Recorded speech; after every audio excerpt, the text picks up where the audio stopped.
Perception and illusion, a primer for enlightenment. Look at your hand. What do you see? You may say, I see a hand, or I see an old hand, or I see a hand with wrinkles and freckles. Or you may say, I see light waves reflecting off my hand into my eyes.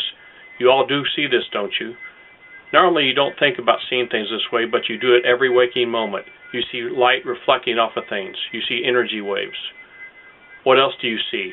You see tissue, skin, hairs, etc. Now let's bring in some science.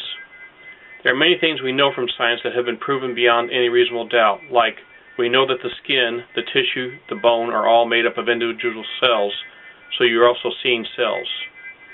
We also know from science that the cells have internal structures of things like a nucleus, mitochondria, etc. You're looking at these things as well, but you can't discern them because they are too small to see. Using a microscope, we can see them. If we look even closer, we will see independent little organisms there as well, like nematodes, bacteria, fungus, viruses, etc. So we are looking at a collection of individual cells that make up what you call me. You may be thinking, what does this have to do with enlightenment?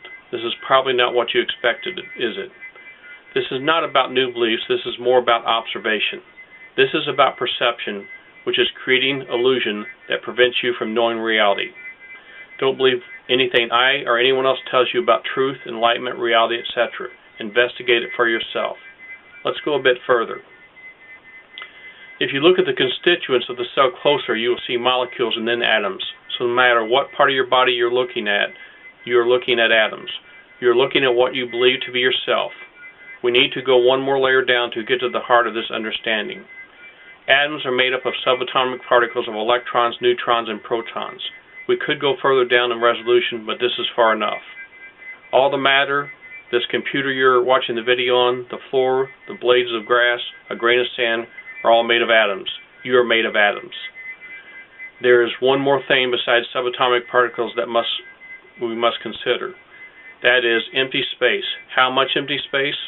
Well, if you used a basketball to represent the proton and the hydrogen atom and the head of a pin as the size of the electron, about 1/100th of the size of the proton, and we placed them in the relative distance apart from one another, they would be 11 miles apart.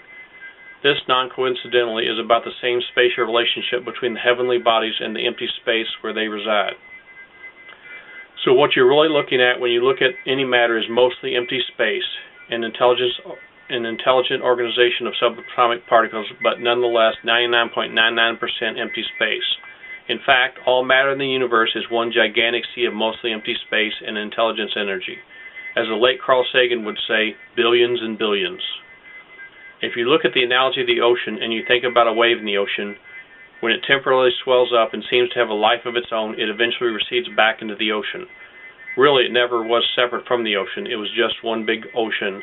There are not independent waves. Likewise, in the universe, there's just one big ocean of mostly empty space and intelligence energy. This brings us to non-duality. About 35 years ago, when I first began my quest for enlightenment, and I took a course called The Philosophy of Eastern Religions, we studied many different concepts in ancient writings. A lot of our source material came from the Upanishads, and I still have those original textbooks. Within the 5,000-year-old Upanishads was something called Advaita, spelled Advaita, which means not two. This means there is not a me and a you, not a you in the table, there's just the one homogeneous ocean of empty space and intelligence energy. This gives a whole new meaning to the phrase, we are all one. This is inclusive of everything in the universe, so I am no better or no worse than a grasshopper, blade of grass, or grain of sand. We are all the same. Up until a couple years ago, when I was reading about the Advaita or non-duality, it more or less made sense to me, conceptually. There was a lot that seemed contradictory. Nonetheless, it is a pretty tough read. It wasn't until a few years ago that I really got it. That is, I understood it not as a concept or belief, but gained a non-conceptual understanding of it. It became me. At this point on my journey, it all made perfect sense, even the contradictions. It must have been extremely difficult to non-conceptually understand it without the benefit of modern science even 100 years ago, let alone 5,000. What about me is real and what is illusion? The late Advaitian Papa G said, "You are ripe for enlightenment when you want nothing else In order to be born, you have to spend 9 months getting bigger and bigger. For enlightenment, you have to get smaller and smaller until you disappear completely. There's a rule of thumb about reality and illusion. It goes something like this. Anything that is temporary or changing is illusion. Only that which does not change or permanent is real. There are both temporary and permanent aspects within everything in the material world. If we look at ourselves, we can make an assessment as Papaji suggested. For enlightenment, you have to get smaller and smaller until you disappear completely. That is, strip away everything that is temporary and not real, leaving only the permanent self, the oneness. Let us first establish that when we speak about you, we are speaking about different definitions of you. One definition is about the real, and the other is about what is illusion. If you think back as far as you can to your childhood, you may be able to remember the sense of yourself, that which was aware of your body, mind, and ego. Your body, mind, and ego have all changed substantially since you were a child. In fact, about every 2 to 3 weeks, every cell in your body is replaced with new ones. So were you the old cells, or are you the new ones? Is your little finger you, or is your entire body you? Are those little independent organisms that live within you you? Your mind changes continually, and over a lifetime it changes dramatically. How about your ego, your sense of your personality, the thing that resides within your mind that thinks it owns the mind and the body? Hasn't it changed quite a bit? The ego is not the same thing as the sense of you that has an ego, mind, and body.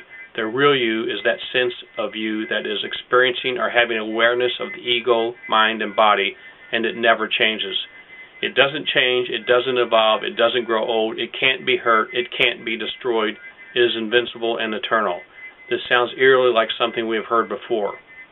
If you strip away that which is not real, layer by layer, the ego, the mind, and the body, you will have left the only thing about you that is truly real. You can call it your soul, your spirit, or simply your awareness. That is the true, everlasting, untouchable, invincible, and infinite you. For enlightenment, you have to get smaller and smaller until you disappear completely. This is just a small taste of what you will need to be able to awaken within this lifetime. There are several more aspects and pieces to the puzzle to get you to the completion of your journey. If you have the desire and are willing to give up your limiting beliefs, you can turn your destination into your journey.